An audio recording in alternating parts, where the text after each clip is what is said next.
ایک صحابی کا پاؤں بھاگتے ہوئے ہمارے نبی کے پاؤں پہ آن لگا، آ پڑا،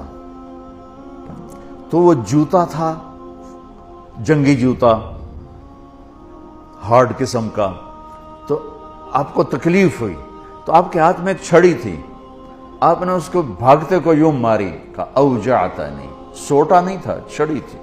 ارے تو نے دیکھ کے تو بھاگنا تھا، تو نے میرا پاؤں کچل دیا، مجھے تکلیف پہنچائی تو نے۔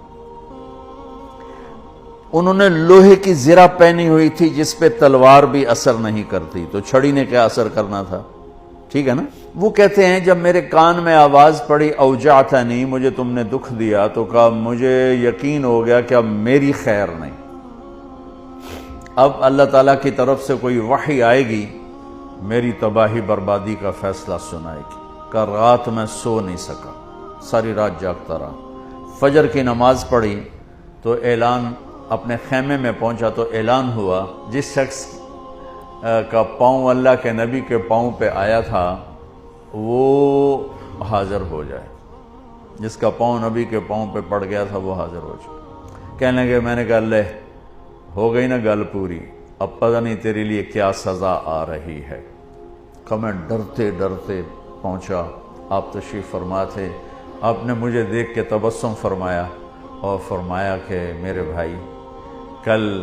میں نے آپ کو چھڑی ماری تھی، وہ پاؤں والی بات ہی چھوڑ دی، کل میں نے آپ کو چھڑی ماری تھی تو میں اس پہ معافی مانگنے کے لیے آپ کو بلایا ہے۔ میں آپ کو پہلے کیا بتا چکا ہوں کہ لوہے کے لباس پر تو تلوار اثر نہیں کرتی، تو چھڑی کیا کرتی؟ کہ میں ایک تو آپ سے معافی مانگنی ہے اس لیے آپ کو بلایا ہے، اور دوسرا کیا، یہ ذرا سننے والی بات ہے، اور دوسرا وہ جو میں نے آپ کو چھڑی ماری تھی اس کے ازالے کے لیے میرے پاس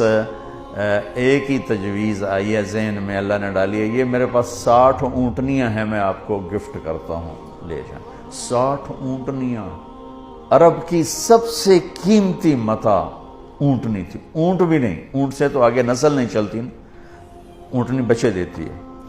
تو 60 اونٹنیاں اس کو دیں ایک چھڑی مارنے پر۔